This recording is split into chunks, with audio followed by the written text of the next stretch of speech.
Еленов, вие доаѓате од Бугарија во Македонија, по професија сте режисер. Зад себе видите дека имате над 150 роли во различни представи, како и на филмот.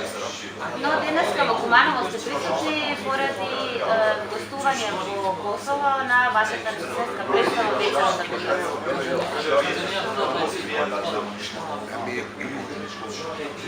Аз съм тук поради най-високо, че имам емоция, чувства към моите актьори и съм дошъл просто да ги видя, да ги подкрепя, да помогна малко, да разменим енергия, предам малко моите отношения.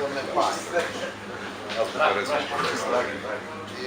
В смисъл постигнахме една голяма част от намеренията, които имаме. И то благодарение на тези хора, тези артисти работиха здорове. Така, темите на вечерот за културата се изборува дека повеќе за оваа представа траеле дури по 10 часа. Како изгледаше, како изгледа да се работи со музикални актери?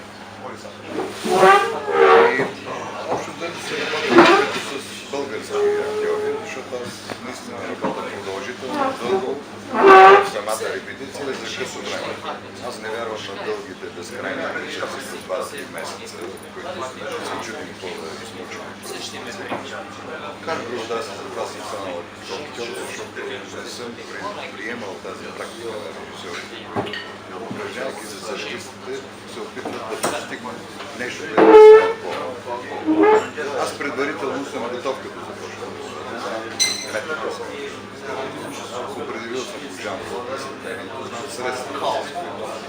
Този жанр може да се започва. Моментално да работя в контакта си с актьорите по метода, който ние ще постигнем някакъв резултат. Тоест първо им преподавам методология, докато сме на маса. Поправяме текста,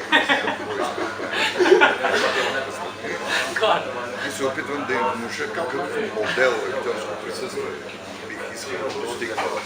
Обикновено това е от една страна ражда част от актьорите възбуда, такава възможност, а от друга саботира и страх. И това е проблем. Обикновено трябва да решим първите срещи. Колко траеше подготовката на вечерата за културата? Колко скупно заднема какво време? За един месец. Вие пръв път да работите на ваков текст? Да, този текст е Ако внесохте некоя новина по представата, всякакви ефекти, малцинствени ефекти? Първо аз поправих главния герой. Се опитах да го представя като архетип на съсловие, това да го наречем, на уредачите.